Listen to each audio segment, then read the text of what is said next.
And my job as someone who believes deeply in the public sector is to ensure that we're delivering public excellence. And that means every dollar that we raise, I want to be able to prove to you that it's every dollar that's being well spent. That's the relationship there. And I do have to say, even though we have a disagreement on tax policy, every time I get a death threat, I still listen to many. And Republicans actively protect pedophiles. So Zohran Mamdani just became the first Muslim mayor of New York City. And 50 Cent, who is a New York native, is not too happy about that. In fact, he just posted this on his Instagram, saying, "Rest in peace to New York City." The whole situation with DL Hughley calling out 50 Cent has blown up online. Honestly, DL didn't mince words, and he wasn't entirely wrong. What he highlighted is something a lot of people have been feeling for years: the hypocrisy of wealthy celebrities who still claim to represent the people. But the moment a policy comes along that actually aims to help working class folks, they panic. This time, it was 50 Cent who found himself catching heat. The controversy kicked off after Zohran Mamdani made history as New York City's first Muslim mayor. The man had barely stepped foot into City Hall, hadn't even unpacked a single box. And yet 50 Cent was already online acting like New York was on the verge of collapsing under Manny's leadership during his victory speech. Mayor Mamdani struck a hopeful tone, telling New Yorkers that for decades, the wealthy and well-connected had convinced regular people that power didn't belong to them. But on that night, he said, the voters proved otherwise. They took back that power, and the future was now in their hands. Manny's platform centered on policies aimed squarely at helping working families: rent freezes, affordable housing initiatives, free public transit, and a tax system that finally stopped punishing the poor while letting the ultra-rich slide by untouched. These ideas resonated with everyday New Yorkers. But they apparently didn't sit well with 50 Cent. Right after Manny's win, 50 jumped online and went full drama mode. He posted a tombstone graphic with the words "RIP NYC," marking the city's supposed death year as 2025. Not long after, he shared another post photo of himself enjoying dinner with friends, captioned, "Escape from New York. Hit the road. All roads lead to Shreveport." Wasn't a random reference. Shreveport, Louisiana is where 50 has been building a major entertainment presence through his company, Gannett Film and Television. He's leased massive studio spaces there, announced a $50 million entertainment district project, has been branding the city as the new home for his media ventures. So while he's telling his fans that New York is finished, he's also conveniently promoting his own empire in Louisiana. Naturally, people online were quick to question why he was so bothered by Manny's win. And the answer became pretty clear. Mamdani had proposed a modest 2% income tax increase for those making over $1 million a year, along with raising the corporate tax rate to roughly 11.5%. He also wanted to overhaul New York's notoriously broken property tax system, the same.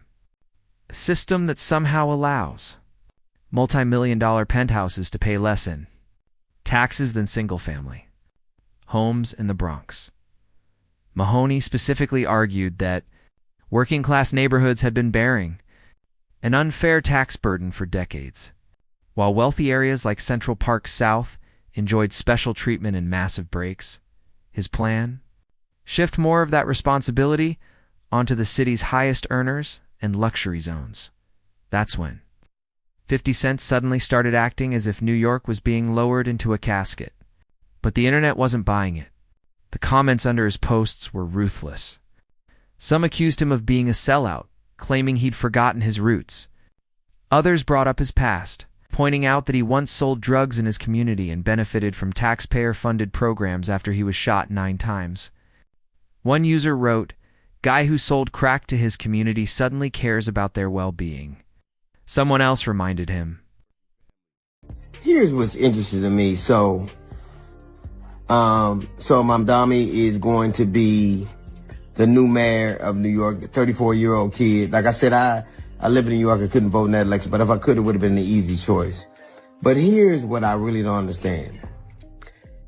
The man who is actively trying to use hunger to get his political way, saying that people won't have food unless they do his political bidding, is saying that the man who wants to make rent cheaper, public transportation cheaper, and food cheaper is the one who is ruining America.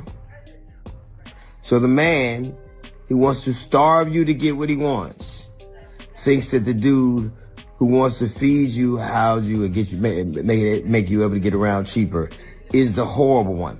That tells you everything you need to know about where we are. Your hospital bill was paid by taxpayers. Another chimed in. Your grandma was on food stamps. And then there was the follower who joked. Won't be long before he's in Tel Aviv kissing the wall. DL Hughley eventually jumped into the conversation, and he didn't hold back. He called out to you, 50, if you are indeed watching, or anyone else who's watching this show, is I continue to think that having the top 1% of New York City, who are making more than $1 million a year, having them pay 2% more for an economic agenda that would transform every New Yorker's life, including their own, is something that is worthwhile. I have to say, even though we have a disagreement on tax policy, every time I get a death threat, I still listen to Many Men. It's true. Well, you take Many Men for motivation. I was going to say your answer sounds a little bit like clickety clank, the money goes into my piggy bank. Wow. And if we had more time, we'd do more 50. 54 acting like a victim over policies meant to uplift people who are still struggling. The same people, 51s, rapped about trying to represent. DL also pointed out that plenty of celebrities stayed silent when food stamp cuts were happening under the Trump administration. Even though those cuts directly impacted millions of low-income families, yet now these same celebrities suddenly have the energy to protest a mayor whose policies prioritize working-class people. DL framed it as not just hypocrisy, but an example of how disconnected some wealthy celebrities become once. They've made it out of the neighborhoods they came from. Then the plot thickened. After 50 Cent complained that he'd pay $285,750 just to move out of New York. He laughed the comment off and said it showed. 50 didn't understand how taxing the top 1% ultimately benefits the entire city. The message was clear. The wealthy could afford the increase, and the city desperately needed investment in its neglected communities. But 50 doubled down, reposting the mayor's comments and insisting that although he believed Maina's intentions were good, his tax plan would run the big money out of the city.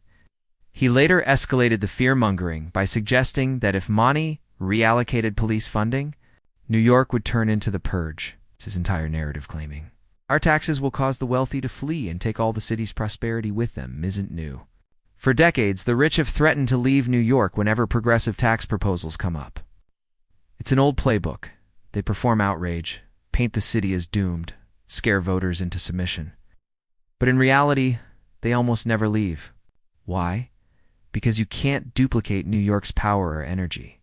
There is no replacement for Wall Street, Broadway, the high-density markets, or the global economic ecosystem that flows through the city every day.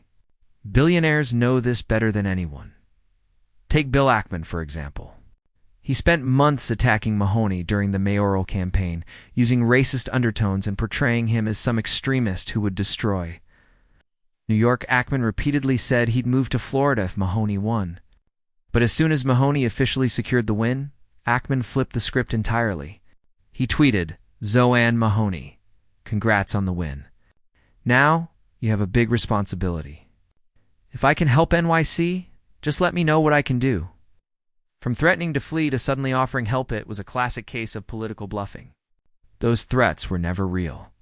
They were pressure tactics. And that's the exact behavior we're now seeing with 50 Cent. The outrage, the doomsday posts, the dire warnings, it's all a performance. In reality, the people with money need New York far more than New York needs them individually. Their companies, their networks, their investments, their status, it's all tied to the city. And while 50 may be developing his Shreveport empire, he's still deeply connected to New York's cultural and economic influence. The claims about defunding the police are also misleading. Mayor Mahoney never proposed abolishing law enforcement. What he discussed was rebalancing the city's budget so communities that have long needed support housing, mental health services, education could finally receive it. Decades of data show that cities investing in social infrastructure see lower crime rates, not higher. Yet the moment a politician suggests redirecting funds toward community support, critics jump straight to fear-based scenarios like the purge. What's really happening here is part of a broader pattern.